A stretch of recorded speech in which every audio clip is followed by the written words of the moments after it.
keyboards, member or keyboards that are kind of like on a what is this? This is a microwave. thank you. So on the microwave, that membrane keyboard that's on there frequently there's a lot that there's potato. How do you do potatoes? Melt butter, all these different kinds of things, plus a number keypad that's on it. For some people, that's too much information for them to see. If we know that all we want them to do is hit 8 minutes and hit start, we can do something called masking. And for me, I was able to take all the funds available to me from the state of Washington to go get a piece of paper and cut out what's important, take that over the top of the microwave keypad right here, and again, that's all that's necessary for somebody. And it's inexpensive, easy to do. Another example would be using man's second best friend, the TV remote. So right here, taking the remote, if all you need to have is just the on and off button and the volume button or input button, that's all that somebody has to do with it. Another issue that we occasionally have with some folks, if they're working out of doors, or if they have a problem with salivary kinds of issues where they tend to get saliva on the keyboard or whatever, we can simply stick it inside of a 3-ring binder and it works fine by touching the keypad through the 3-ring binder. Now another solution would be to take like a gallon, a Ziploc bag, that also works, and just slide the iPad in there and zip it up, and you can operate that through that without any difficulty. So that's just another solution for keeping moisture away from these devices. And I like to keep this as informal as possible, so if anybody has any questions or anything, just stop me anytime and we'll be happy to discuss it. So, So, if I'm getting the drift here, some of it is just creative thinking about what'll work, how to make it work. That's what it's all about. We have so many commercial devices that are out there on the market. Yeah, I have one of those, what is the thing in the middle? Alexa or what, no. Yeah, right. I have one of those. I can't work 99% of it. But the issue is a lot of times is practice and having somebody there for you, and if you need further accommodation, and maybe somebody can write down instructions for that for you to remember what the commands are, because those devices are very much dependent on you using the correct commands with them. So thinking about assistive technology, AT kinds of devices, there's 3 primary areas with these devices. There's low tech, mid tech, and high tech. And we're going to try to cover all of these a little bit today. Low tech, again, is those kinds of solutions that I just talked about, or there's commercial devices like just a magnifier, where you hold up a magnifier to see something. Low tech are usually very inexpensive.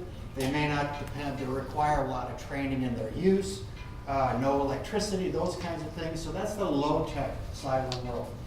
Mid tech, again, may cost a little bit more, may require a little bit of training, may require electricity. And then we've got high tech, and the picture that you see in the bottom is a gentleman who's received services through an organization called Agribility. And I'm a big fan of working with our rural communities. After living in Lakeland for about 10 years when I had a hardware store there. And what we found was, and we're going to talk a little bit later about the issues related to the impact of rural communities. But again, this is a picture from Agribility where they provide a lift for this. This is a farmer who had a spinal cord injury at work, couldn't get into his tractor, and so they provided him an evaluation of what's the best means to get him into that tractor, found a supplier for lifts, and now he can simply drive his wheelchair up to the lift and have himself lifted right into the cab of his tractor. So that's more the high tech. Again, high tech solutions are always quite a bit more expensive. They require some kind of training. You need to be thinking about repairs and that kind of thing later on. So for low tech, we're going to go back to the hardware store again, and what we're going to see here is simply PVC pipe, you take some PVC pipe and you can make an iPad or a laptop holder. Easy, quick solution for doing something like that. Or maybe it's using your iPhone. And how many people have an iPhone in here by any chance? Okay. Well, you know on your iPhone there's a home button on the bottom, for those of you who don't know, that you tap that home button and it gives you all kinds of different options where you want to go. But some people have a hard time pushing that button. It doesn't take a lot of pressure, but it does take some pressure. So if you have a difficult time doing that, we encourage you to think about going back to the hardware store, back to the bumper department, and this little white thing you see is a cabinet bumper. It's just a little sticky cabinet bumper, sticky on one side, kind of tear-shaped on the other side, and you put that over the home button, and it makes that 3 times easier to hit. So just a simple solution for doing that. And these cabinet bumpers are used for a whole variety of options here. And I should also say with this low-tech, no-tech, with working at WATAP, our organization, we do a lot of training, and one of our really popular trainings that we do is in low-tech, no-tech solutions. So we spend anywhere from an hour to 4 hours talking about all the different solutions available through your hardware store. But that's another solution. Another one is for people who have a difficult time with their wrist, maybe grasping, it may be fine motor, it may be range of motion, it may be fatigue, but these are the kind of issues that come up in our organization, or our agencies that are developing our garden tools, and our Ameses and our Coronas. They're all looking at ergonomic solutions for people who are having difficulty, and this is one of the solutions. We'll talk about this a little bit later in the presentation, but this is an easy grip rig, and so a person is able to use it as a pistol grip and pull it like that rather than holding it in a natural position and using the strength you have in your wrist. This allows you to use the big muscles of your arm to do that. So this is low tech. Another low tech solution is just simply ramps that you see right here. We get to the mid-tech side of the world, and we're looking a little bit higher, and now we're looking at simple apps on our cell phones or whatever, and this app only does 4 things. So all this does is you press a button if you have a fire, you have press another button if you need to call the police, another one is for medical, and a car crash. So this is simple, that's all it is. But again, this is mid-tech because it requires, if you can't set up these apps, it requires somebody else to help you do that. So other mid-tech, if for visual kinds of impairment, we can be looking at these magnifiers, the CCTVs, where you put your reading material underneath, and it magnifies to whatever magnification you might need. And these will blow things up, but you can only have one word on the screen at a time if you want to. This over here is a device like a standing creeper. A lot of people don't think about this, but this is one of those devices for people who have back kinds of issues, back strain or back weakness or balance kinds of issues. This is the device where they just simply lean onto it, and they're able to work for more of an extended period of time. And this being the battery-operated garden cart. How many people could use something like this? Okay, this is one of those devices where it'll just do all your traveling for you. So then we get into the high-tech side of the world, and in the high-tech side of the world, we've got things like our smart watches. We're going to talk about those. We've got devices like the mouth-operated joystick for some people who experience traumatic brain injury. Need to have a mouth-operated joystick, and they're able to use the mouth-operated joystick. These 2 sticks, one stick is able to, as you move it around, it moves the cursor on the screen. The other one is the clicker. So you target what you want to target, and then you hit the other one for a left click, a right click, a drag, and does all the things that all of us can do only with using the mouth.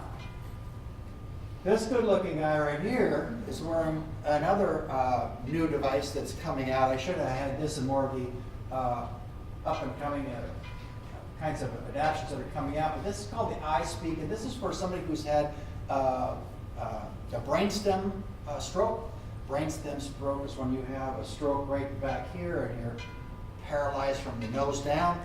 You can't breathe, you can't talk, you can't swallow on your own. All these issues are taken away, but everything above your nose is completely intact. So your vision, your hearing, your thinking is all there. You're locked in and you can't do anything. But with this device, you're able to, in this little blue box that you see right here, there's an on-screen keyboard, and as I look at a particular letter, and I dwell on it for a second, it drops it into a line on the top, so I can spell words by looking at the keyboard.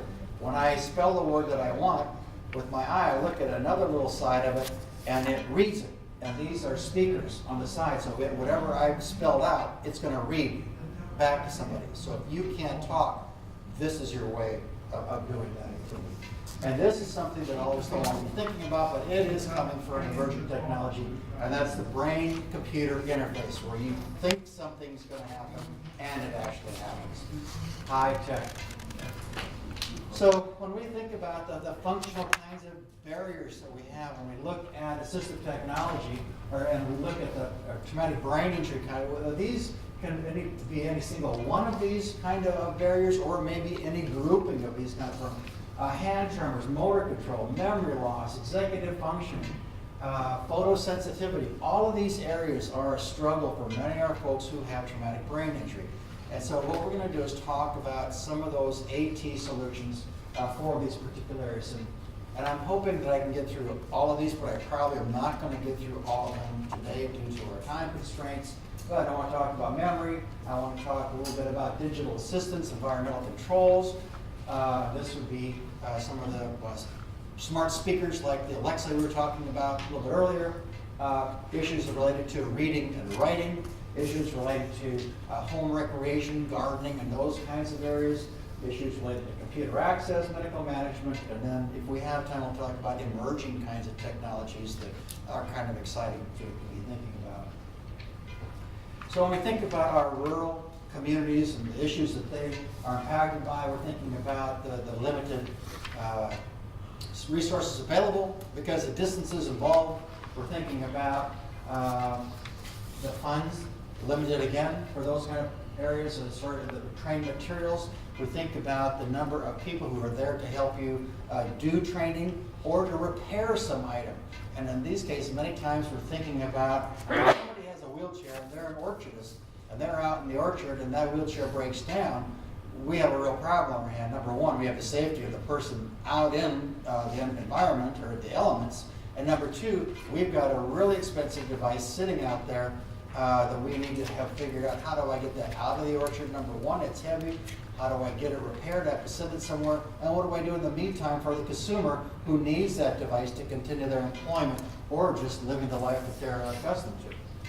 So those are issues that we need to be thinking about. Rural areas, the farmers there, and I'm an old farmer. I'm from Wisconsin. I grew up on a dairy farm in Wisconsin. I was so rural that I went to the same one-room country grade school my mother went to.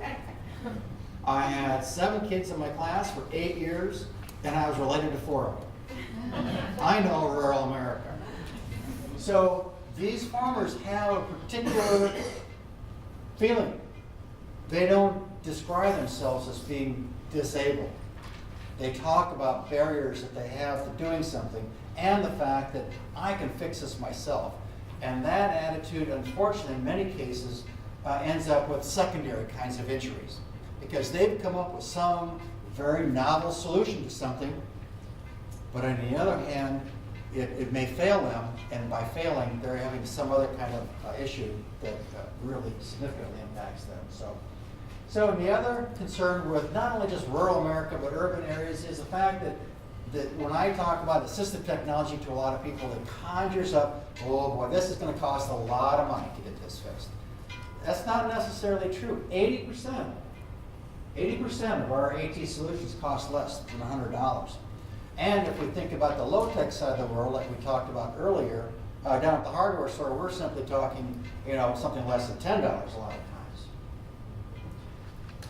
This is another area that's really important to me, and that's the fact that if something isn't broke, don't fix it. If somebody's using a solution, and they've been using that for a long time, let's not go out there and try to come up with something that's better than. Let's inform them that there's something out there. But the fact of the matter is, we don't need to take that device. If they're using sticky notes, if they're using day timers, you know, if they're comfortable with that and trying to get them to use some kind of electronic device, which is going to be frustrating for them, why push them into that area? So stay with what a person's comfortable with, and share with them, these are some of the new things that are out there, but don't try to force them into doing it. Or maybe you can take what they're doing and add something to it. We're supposed to be done at what time? 11:25? 45. Okay, so we've got an hour to go almost. No sleeping in here. So thoughts on electronic memory aids, and this is a kind of a worrisome area. A lot of people are resistant to a lot of our electronics that are out there these days, but try to think of what is it you need to do.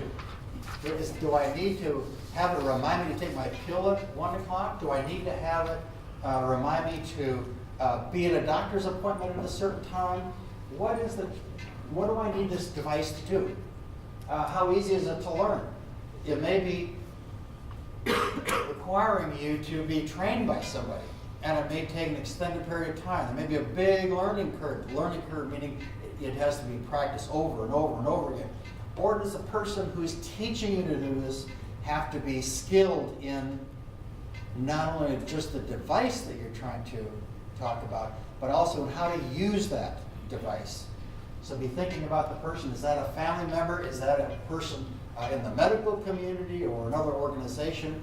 Sometimes it's difficult to get those kind of trainings. The keyboard, for a lot of our folks who are with traumatic brain injuries, the displays are too darn small. You can't really see them to read them very well. Or the keyboard on that device is too difficult to operate with any kind of accuracy. Is there a backup plan if it's lost or broken? And a lot of the times, how many people in here use the cloud for something? Whether it's, we've got several, okay. My phone tells me I do, but I don't understand it. The thing Well, about I pay for the cloud, I don't know if I use it or not. why is, you know, when this cloud thing first came out, I was resistant. I have to admit, I thought, I'm not shooting my stuff off somewhere that I don't know where it is and what even the cloud is. But now that I've been using it for a number of periods, I can see the value in using this to keep track of, you know, it has all my pictures, not all my pictures because I have some stored, but again, it has all my pictures somewhere, so they're available to me wherever I'm at. It used to be I had to have a floppy drive, or I had to have what's called a flash drive, or memory stick kind of a thing. But now to be able to have everything in the cloud, if I lose my cell phone, if everything was on my cell phone, it's gone. But if I store that information in the cloud, when I get a new cell phone, I simply download it back into that new device again. So I think it's important to really, if you're resistant to this, give it a second thought, because it's really important that you have other means to save your data, to save your contacts, to save your appointments. And you know, the pictures are important, but they're not the most important thing that's on those devices that you've got out there.